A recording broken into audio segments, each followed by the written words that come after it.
Welcome back mga kaaldab. Ito na naman po ang inyong lingkod, si Mr. Destiny. At magbibigay po tayo ng pinakamainit na update po ngayon sa social media. Ito nga po ba lang ang pagmamalaki ng mga armin at main fanatics, yung post ni Mengay na umabot na nga po sa kulang-kulang 5,000 ng tweets. Respeto na lang po sa mga taong nagre-react at na nagkokomento. Bakit wala nga po bang update si Mengay? Bakit puro throwback po ang pinapakita nila ngayon? Patunay lang po ba yan na wala na nga po talagang update para kay Main Paul Garson? Respeto na lang po, di po ba? Ngayong napakaingay ni Alden Richards, wala man lang po message na o video message na nagpaparamdam. Siguro ito yung time haldab na talagang malalaman nating sobrang init ng ulo ng mga armin at main fanatics. Kasi nabigyan buhay daw po ang Aldab Nation sa ginawa po raw ni Alden Richards. Ito real talk to base po sa mga main fanatics na nababasa po natin. Marami tuloy dismayado. Marami tuloy kumbaga hindi na natutuwa sa mga nangyayari. Sinasabi nilang ngayon talagang matalino raw po si Alden. Sabi nila, alam nila na walang ganap si Mengay, alam nilang ilang buwan na nga po itong di nagpaparamdam. Tapos, pinasaya pa ni Alden Richards ang Aldab Nation. Totoo naman po kahit ako, masaya po ako mga ka-Aldab kasi nakuha ko yung simpatya.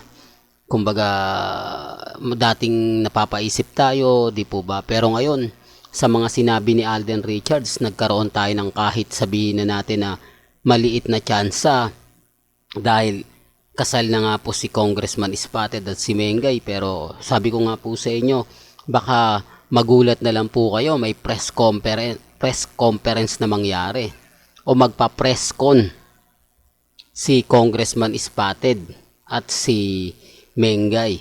Di po ba? Hindi posible mangyari yan, di po ba?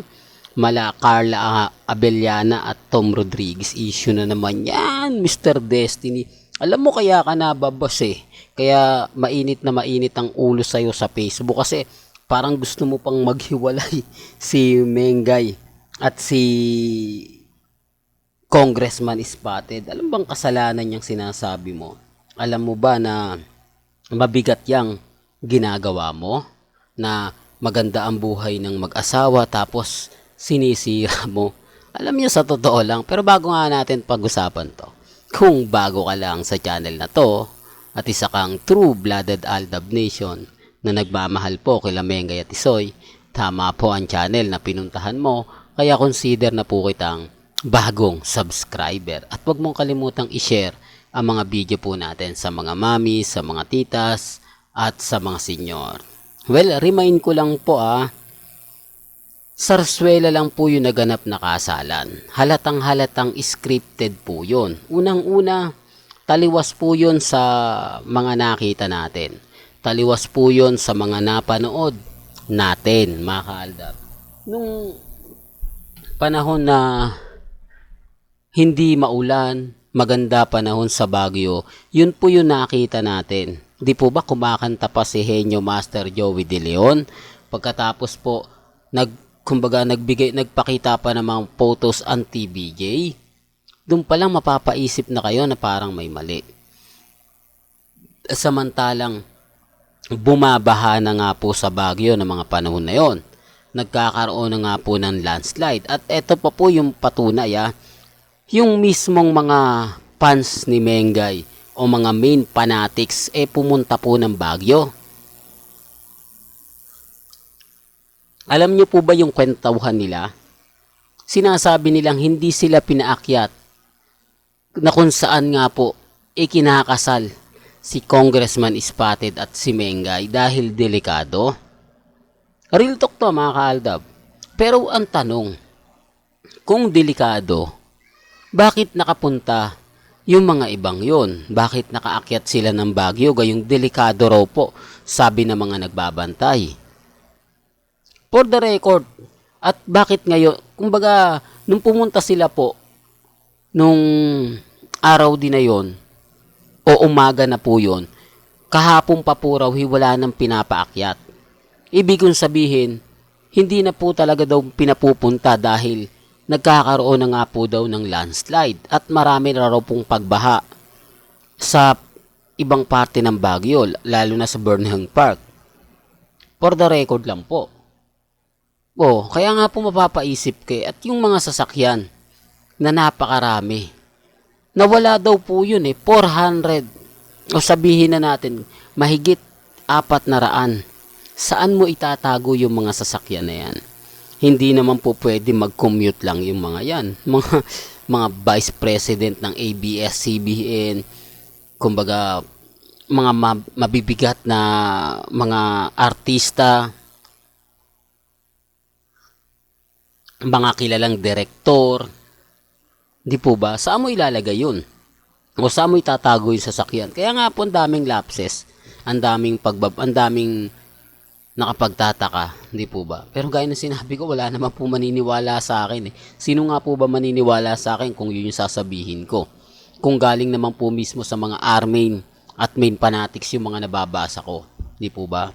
Sino nga po ba si Mr. Destiny para sabihin may tama yung sinasabi ko? Yun ay conversation lang na mga armain at mga main fanatics na hindi nga po talaga nakapunta sa naging venue na kung saan kinasal si Congressman Spotted at si Mengay. Sa dami po ng mga fans, sa dami po ng followers ni Congressman, ni Mengay, bakit ni isa wala nakalusot? Yan po yung tinatanong ko sa mga main fanatics, number 1 fans ni Mengay, na sinasabing halos lahat ng item na binenta ni Mengay ay na-sold out nila. Pero bakit pati siya hindi binigyan man lang ng eksklusibo? Di po ba? Ang purpose daw po ng ibang armen kaya pumunta po sa venue para makita lang.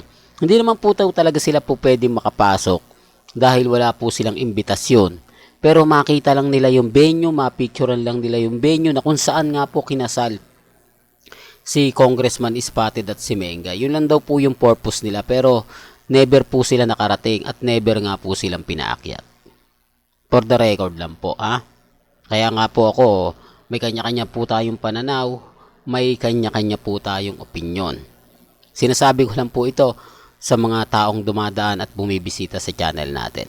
Well, hanggang dito na lang po yung updates natin, Kaya kung gusto nyo pa po ng pinaka-latest at sariwang update, abay tutok lang po kayo dito sa channel ni Mr. Destiny para updated po kayo sa mga latest na mga video po na ilalabas po natin maya-maya lang. Hanggang sa muli, salamat po sa panonood at pakikinig.